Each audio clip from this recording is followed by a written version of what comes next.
Growth only comes through pain. You probably don't have any athletes in the audience. But anyway, for those that have read about being an athlete, okay, no pain, no gain. It's the same in life.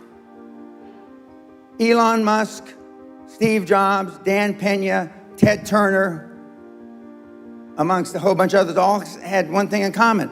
We all slept in our office the first 5 or 10 years of our business life. Slept in our office the first 5 or 10 years of our business life. So you've been deluded, scared, into not taking action. Most of you have been taught taking action is listening to a podcast. Taking action is reading a book. Taking action is taking a course online. No.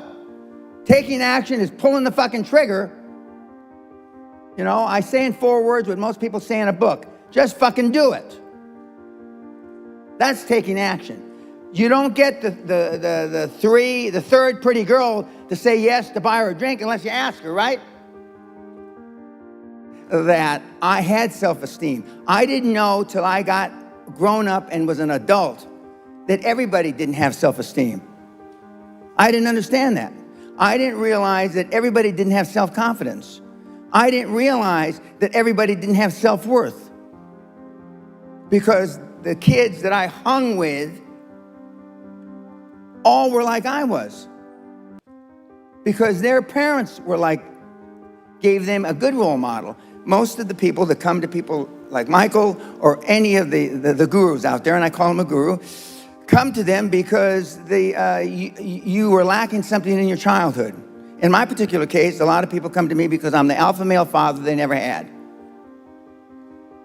I asked the question a couple of days ago, how many of you can raise your hand, how many of you have kids?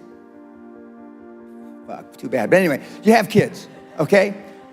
Don't raise your hand now. How many of you would like to have your kids grow up just like your parents? You know the answer, don't you? Close to zero. Because they were shitty role models. Now, I'm not going to ask the second question. How many of you would like your kids to grow up and be like you? Allah forbid. God forbid.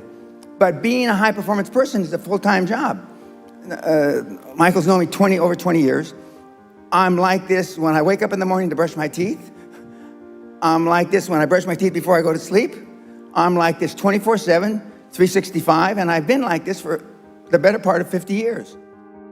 In 1986, the average handshake, a man's pound per pressure handshake, was 118 pounds. A woman's handshake was 96 pounds. Everybody understand what I'm saying?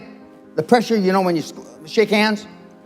That was 1986. In 2016, the man's pressure has gone from 118 to 96, and the woman's has gone from 96 to 108.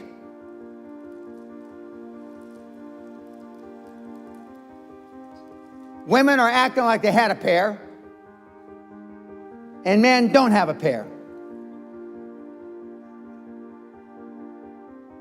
And if that continues, the Greek philosopher said this, and amongst others, I don't see much of a future.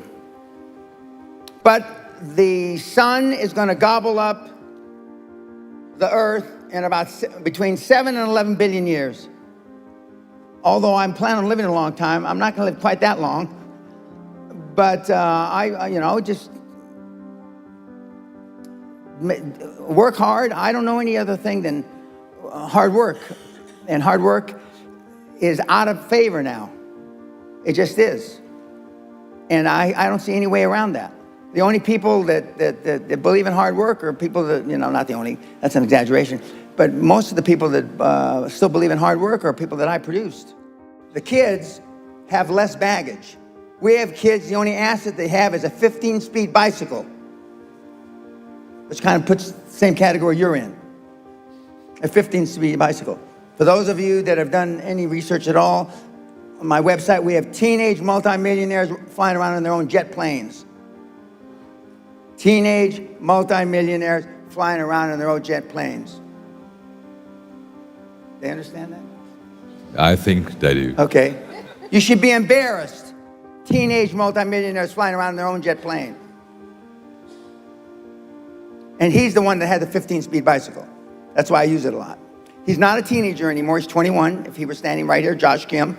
He's half Korean, half Caucasian. But the one thing that they all have in common is they're fucking hungry. Hungry for a better life. Hungry for change. Hungry for the tough love their parents didn't give them. The human race is still going to be here in 20 years.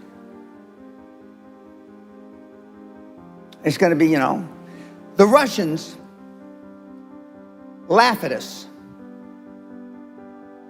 We're so weak. I mean, the free world. The Chinese laugh at us because we're so weak. Do you understand that? There's 3 economies on the planet, arguably. Chinese, Russia, and the free world. And 2 of the 3 laugh at us. Do you think they're delusional? I don't think so. And here in the Netherlands, you just smile about it.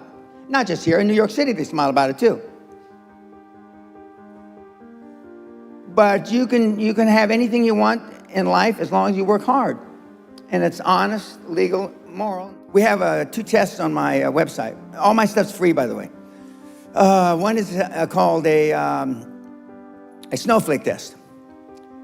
96.4% of the people that take the snowflake test fail.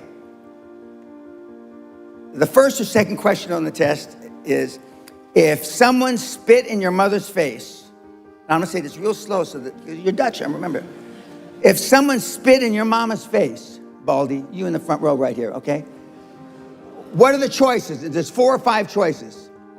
The choice that's most clicked is I would try to figure out where he was coming from and if he had a bad day. Now, what the fuck does that have to do with spitting in your mama's face? I would try to figure out if he had a bad day. Does that mean if he had a bad day, it's all right to spit in your mother's face? We have another test. It's called Super Success Test. 98.4% flunked that test because we decided to make a softer test. Okay, well, maybe the guys really believe that they shouldn't punch the guy's fucking, stab him in the eye with a knife for spitting on your mama. Okay, we'll do a new test. It's called the Super Success Test. So we ask softer questions, hoping, praying that the results are going to be better. Boy, never underestimate how wrong you can be, kids. So the softer test was based on what kind of sacrifices are you willing to be super successful? 60 hours a week. Nobody is willing to work 60 hours a week to be successful. Nobody's willing to miss an anniversary, wedding anniversary to be successful. Nobody is willing to miss a holiday. If you booked a holiday and something important happened in business, would you tell your family to go on the holiday without you? And you're not going to go. Nobody said yes. And it's got 27 questions or 26 questions. And they flunked that test worse than the other test. Because you're not willing to make any sacrifices to be high performance. The people that had the big, much more expanded comfort zones were your grandparents that fought the Germans. And they had hard times. But I mean, you haven't fought anybody except your waistline. And most of you are losing that battle. You haven't done shit. What do you want your legacy to be? Some of you don't even want to talk. It's another thing you don't want to talk about. What's your legacy going to be? When I tell students and groups, if I were you, anybody in the audience, and I could see a 17-year-old kid, multimillionaire, flying in his fucking jet plane, I'd be embarrassed.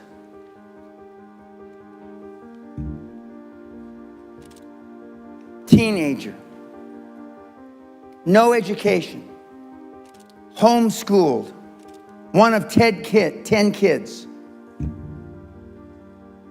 and a fucking... How can you... I don't care how you justify. I don't care what bullshit you can tell yourself. You can't bullshit yourself enough to overcome a fucking teenage multimillionaire in his own fucking jet. You can lie to yourself from now until Christmas, and you can't bullshit yourself over that. And that's only one kid. I got a jillion of them. What are you gonna do? Now, I say this metaphorically because my lawyers say I can't do it anymore. Most of you ought to just take a fucking thing, boom, blow the top of your fucking heads off, and then let Michael pray for you.